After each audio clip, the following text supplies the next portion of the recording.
महाराज के चरणों में कोटि कोटि नमन। दिन हमारे प्रिय अर्जुन जी, नयन बाबू, आए हुए सत्संग प्रेमी सज्जनों, आदरणीय माताओं, आप लोग अभी अर्जुन जी से सुन रहे थे धुंधकारी और गोकर्ण की कथा और प्रेत से उद्धार की कथा सुन रहे थे। बहुत अच्छे से उसे समझाया। जो मनोयोग से सुनते हैं वह इस जीव उद्धार के लिए जरूर सत्संग कराते हैं। सत्संग क्या है? यह ज्ञान ही है। ज्ञान से मोक्ष मिलता है। मोक्ष किसको कहते हैं? मोक्ष कहते हैं बंधन से छुटकारा। तो मोक्ष कैसे छुटकारा मिलेगा? तो ज्ञान से मिलेगा। इसलिए यह यज्ञ जो हो रहा है इसको ज्ञान यज्ञ कहते हैं। संसार में जितने प्रकार के यज्ञ होते हैं उन सब में श्रेष्ठ ज्ञान यज्ञ है। इसलिए ज्ञान यज्ञ श्रेष्ठ है कि जीव को बंधन से मुक्त मिलेगा, जीव को स्वतंत्र करके। स्वतंत्र क्या है? माया के बंधन। अभी आप लोगों ने सुना यह शरीर कैसे बना है? खेती जल पावक सदन समीरा पंच तत्व रचित यह अधम शरीर। यह पांच तत्व जो है यह जड़ात्मक है, मतलब जड़ है, इसमें कोई चेतन नहीं।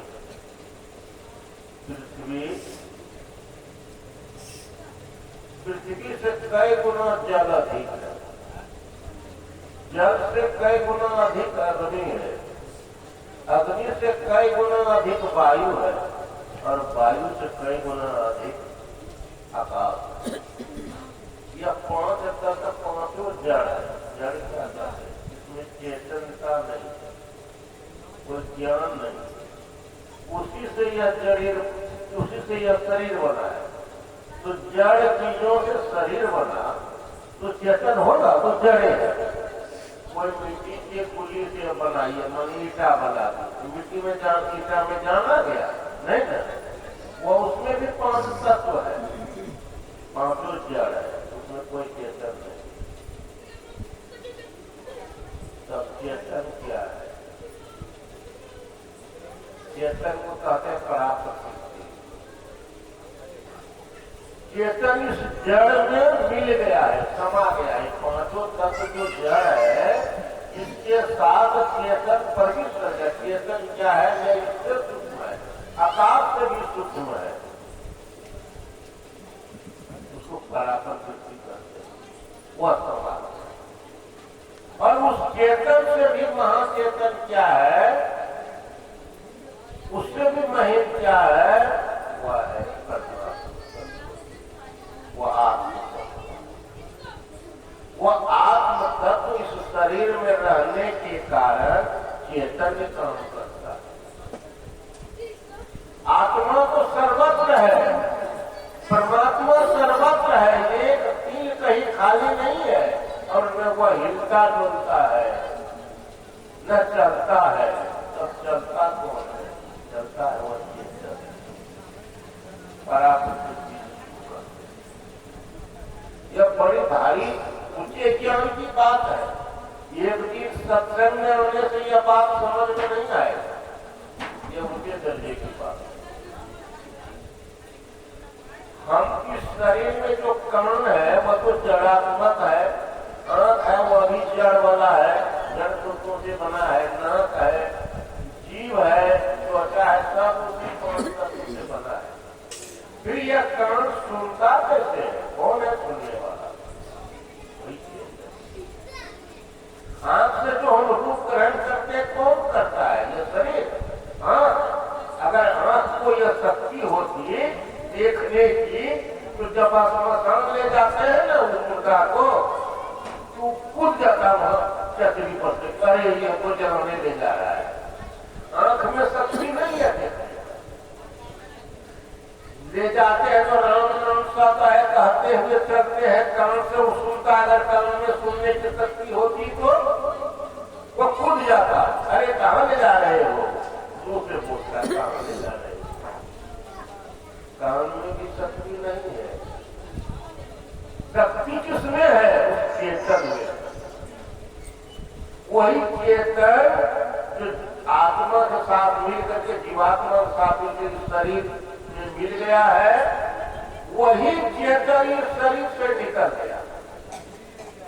वह चेतन इस शरीर में 3 जगह रोज जाता आता है, उसको जीव कहते हैं।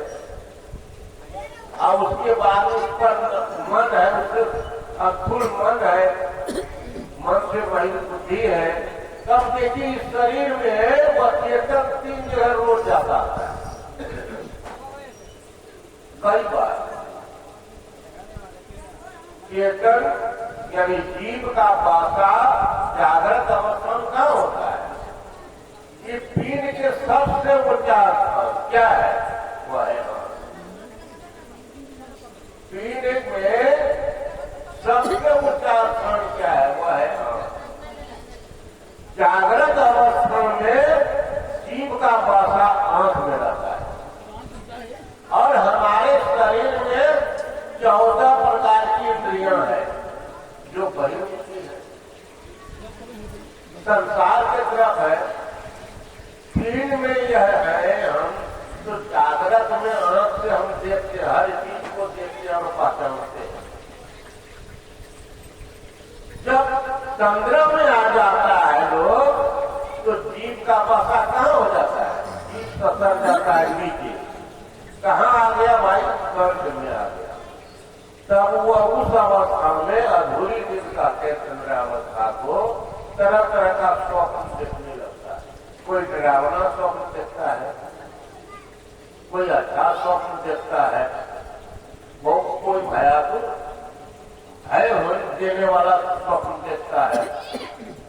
और जैसे नींद टूट गया तो जीव कहाँ चला गया? आंख।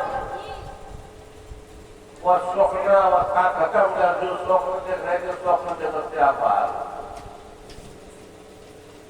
और जीव जब हृदय में चला जाता है, नीचे सरक जाता है कर्ण से, तो हृदय में आ जाता है। उस समय 14 इंद्रियों में केवल एक इंद्रियां चेतन ही काम करते रहती है और 13 इंद्रियां सुषुप्त हो जाती है।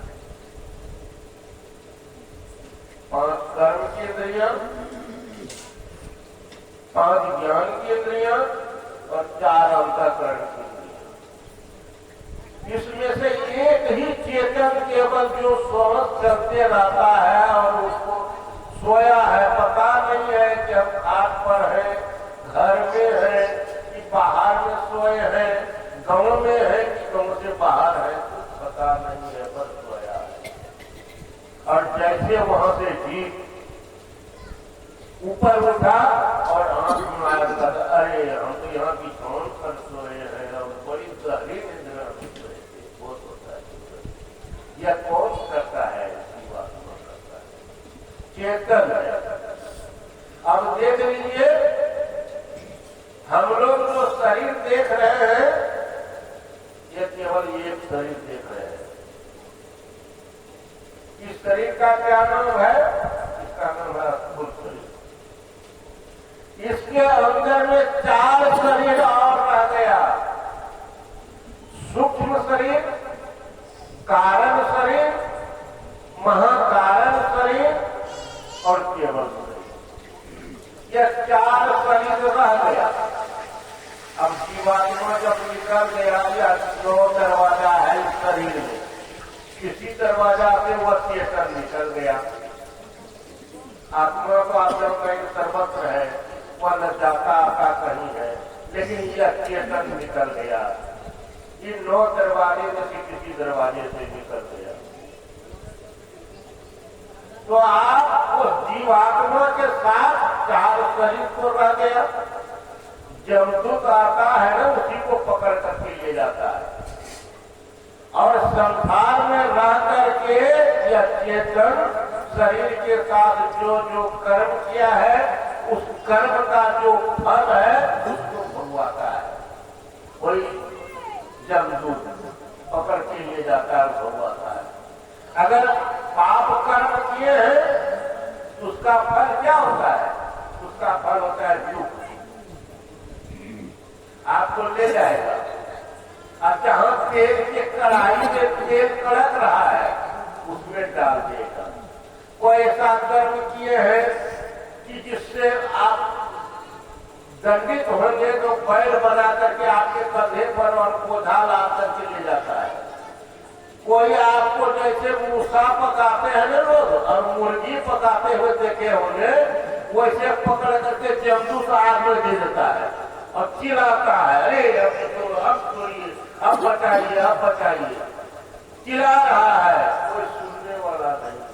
वो तो सूक्ष्म शरीर में है, जमदूत पकड़ के उसको जला रहा है।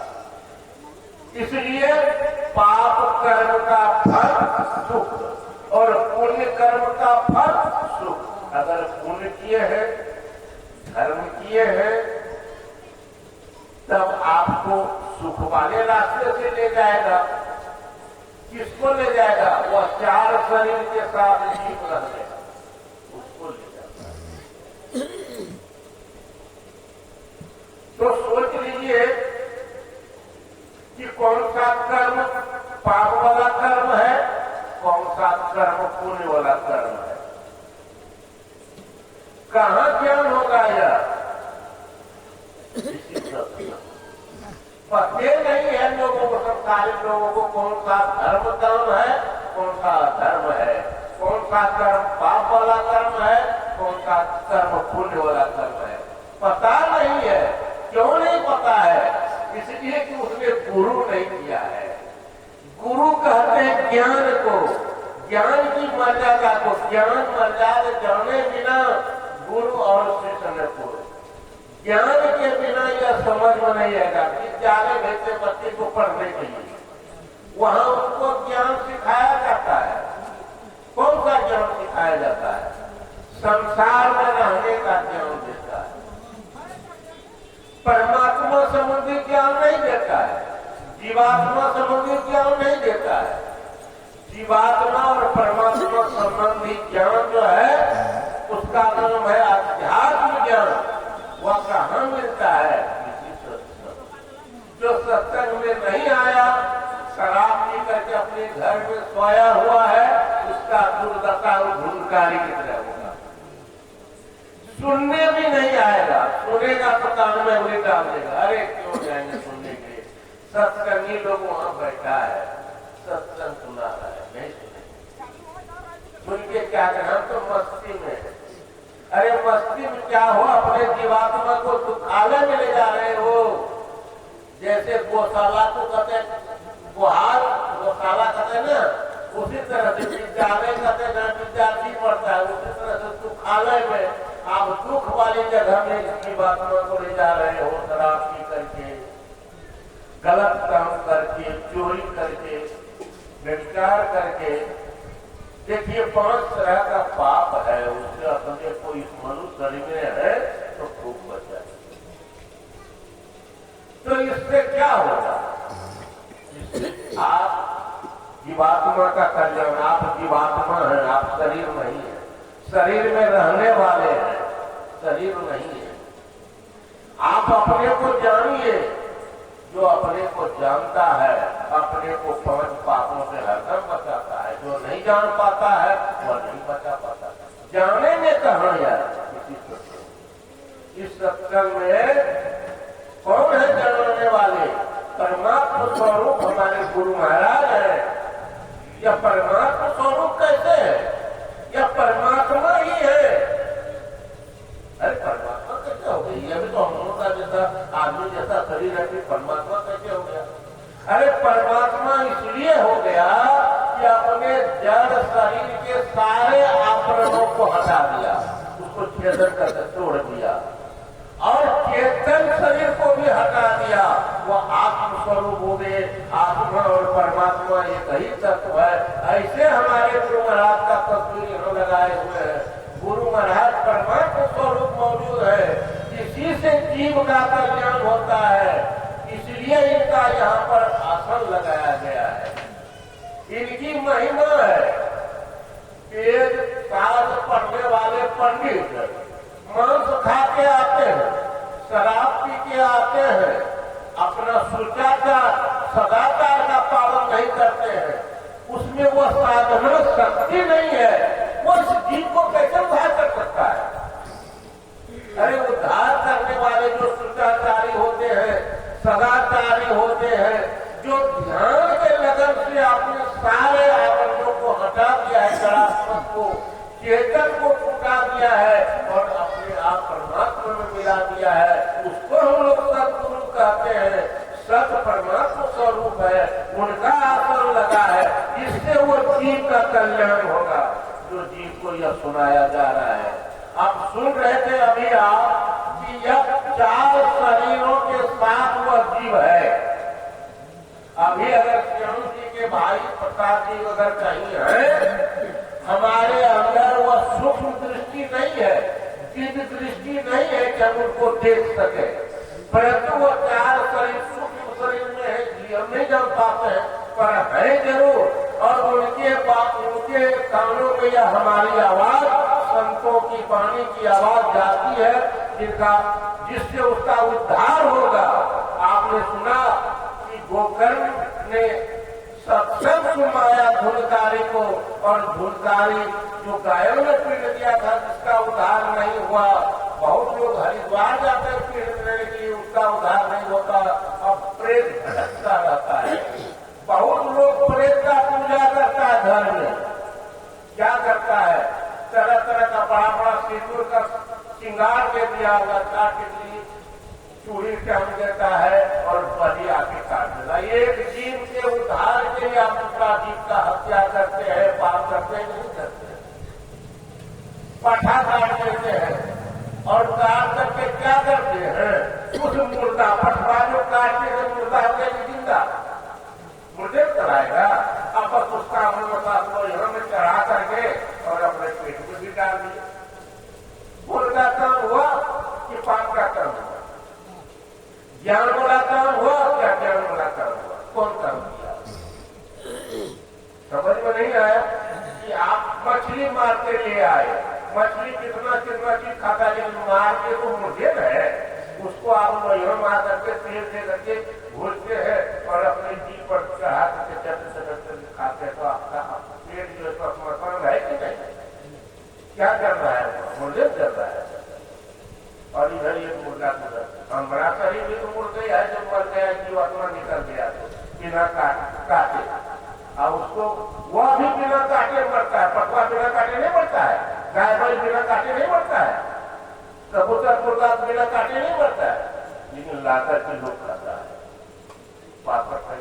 तो इसलिए यह जीवात्मा के उद्धार के लिए आप जानिए कि जीवात्मा एक अद्भुत शरीर छूटा है, 4 शरीरों के साथ है, और उसका कल्याण तबे होगा जब इस तरह के सत्संग में गुरु महाराज का तस्वीर लगा करके जिन्होंने सत्य को प्राप्त कर लिया है, अपने परमात्मा तत्व को प्राप्त कर लिया है, परमात्मा ये जो ही जाना कर तुम ही हो जाएगी। जो परमात्मा को जान लेता है वो परमात्मा ही हो जाता है। कुआं का ये लोटा जल ले लीजिए, गंगा जी में डाल दीजिए, वह कुआं का जल हुआ कि गंगा जी का जल हुआ? एक लोटा जल गंगा जी में डाल दीजिए, अब वहां से जो जल आई वो जल तो पवित्र हो गया कि नहीं हो गया? गंगा जल चढ़ाएगा कि नहीं? अब जब भी जाएगा उसमें स्नान करेगा लोग तो गंगा जल चढ़ाएगा, गंगा स्नान कराएगा कि कुआं का स्नान कराएगा? गंगा जल हो गया। अब गंगा जी जाकर के सागर में मिल गया तो सागर का जल कराएगा कि नहीं कराएगा? तो ठीक उसी तरह से यह जीवात्मा जाकर के परमात्मा में मिल जाता है, सारे जरावों को तो परमात्मा स्वरूप हो जाता है, एकत्व हो जाता है, दो नहीं रहता है, द्वंद्व मिट जाता है, परमात्मा स्वरूप हो जाता है जीवात्मा। यह ज्ञान पहले यहाँ नहीं था। यह ज्ञान हमारे गुरु महाराज ने बहुत मेहनत करके बाल्यावस्था में स्कूल छोड़ करके जिस दिन से इन्होंने सुना इसका पूर्व जन्म का संस्कार था तो चले गए खोजते खोजते गुरु कहाँ मिलेंगे गुरु। गुरु नाम जान वाला, अभी नाम का भजन सुन रहे थे। नाम किसको कहते हैं? नाम कहते हैं वो परमात्मा का जो सृष्टि रचने के संबंध में कंपन हुआ था, वह सब के अंदर में वह शब्द रमन कर रहा है, उसी में चेतना है। उस शब्द को सुनिए, सुनने की युक्ति जान करके साधन कीजिएगा तभी सुन सकिएगा। श्याम देव ने अभी भजन गाकर बताया था कि यह ज्ञान कहाँ होगा? यह सत्संग में ही ज्ञान होगा। कौन सा ज्ञान? अरे परमात्मा से मिलने का ज्ञान। जीवात्मा हम कौन है, कहाँ से आए हैं, किस लिए संसार में आए हैं और जा कहाँ रहे हैं, जाना कहाँ है, यह ज्ञान कहाँ होगा? इस सत्संग की साधारण महिमा नहीं है। मैं जब अंग्रेजों के द्वारा देश का शोषण हो गया था, जमींदार लोग को बहाल करके अंग्रेज लोगों से कर लेता था, कमाई का मेहनत लूट के ले जाता था। और जब गांधी जी ने देश को आजाद कराया तो गांव टूट गया था। गांव में विकास के लिए कोई संपत्ति नहीं रह गई थी और शोषण और दबाव चल रहा था। उस समय हमारे देश के नेता लोगों ने, गांधी जी थे, गांधी जी के बाद विनोबा जी आए, विनोबा जी के बाद जयप्रकाश नारायण आए और उसी के क्रम में मोतीलाल केजरीवाल यहाँ रहते थे। गांव को जोड़ने के लिए गांव में सर्वोदय, सबका उदय हो, सबका कल्याण हो, विद्यालय कहीं नहीं था, सबका विकास के काम के लिए सोच रहे थे कि देश कैसे विकसित होगा, देश में कैसे खुशहाली आएगा। घर घर में चरखा चलवाया जाता था, सूत कटवाया जाता था। उस समय में लीला की तरह गाँव आता था। मैं जगदेव मलिक को अच्छी तरह से जानता हूँ, विष्णु जी को जानता हूँ, बासुकी जी को जानता हूँ, उदय जी को जानता हूँ। जब यहाँ सर्वोदय काम से आता था तो ये लोग कहते थे रस लीजिए, गुड़ खा लीजिए। उदय मुढ़ी ले जाता था खाने में, मुढ़ी गुड़ खा लीजिए, इतना सेवा। और मैं बाल्यावस्था में इन लोगों के साथ में आता था। सदैव के पिताजी हजर काफले थे, वो भी हमको बहुत खिलाते थे। और वहाँ भुवनेश्वर मंडल थे, कलेश्वर थे, प्रसादी थे, सब लोग अर्जुन जी के पिताजी थे। और इनको है इनका बड़े भाई नहीं रहे और न बाकी। तो मैं उस समय ढूंढता था गरीबों में, जहाँ गरीबी थी, मोती बाबू के प्रेरणा से जाता था। जयप्रकाश नारायण को ला करके यहाँ रजोन हाट में बहुत बड़ा सभा कराया था। तो यह सब क्या था? जीव के कल्याण का काम नहीं था, गांव घर में खुशहाली कैसे आएगी इसका काम था।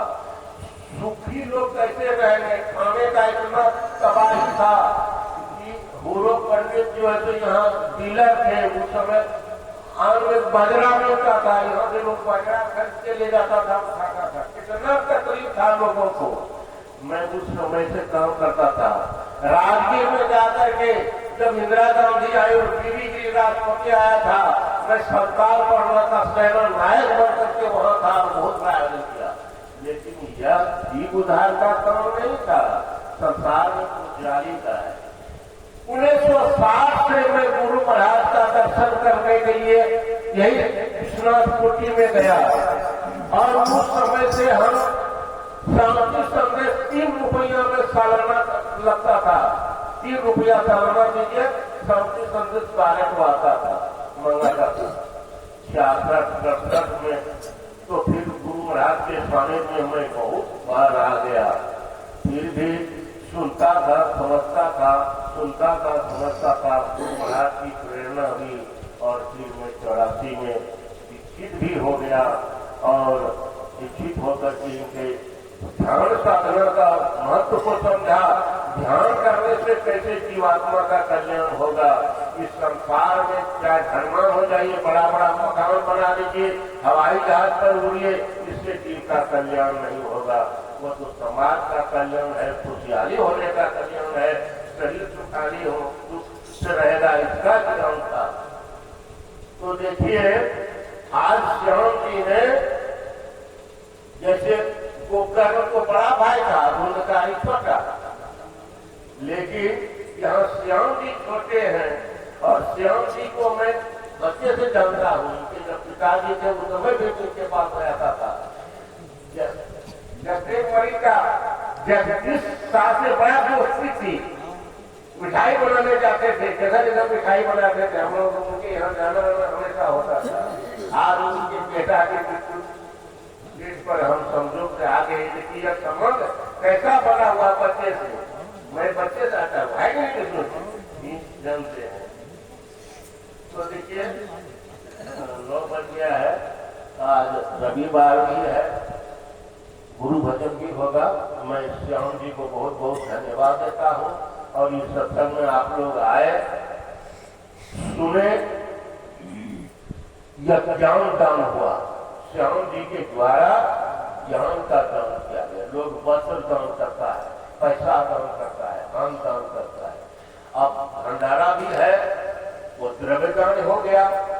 तो श्याम जी ने अपने भाई के उद्धार के लिए सबसे बड़ा दान ज्ञान दान और उसमें दूसरा दान है वो भंडारा, जो द्रव्य दान है, धन दान है, वह करा रहे हैं। इसलिए गुरु महाराज से प्रार्थना करता हूँ कि श्याम जी ने जो यह काम किया, यह बड़ा उत्तम काम किया और इससे इनके भाई प्रसादी का कल्याण होगा। बोलिए प्रेम से श्री सद्गुरु महाराज।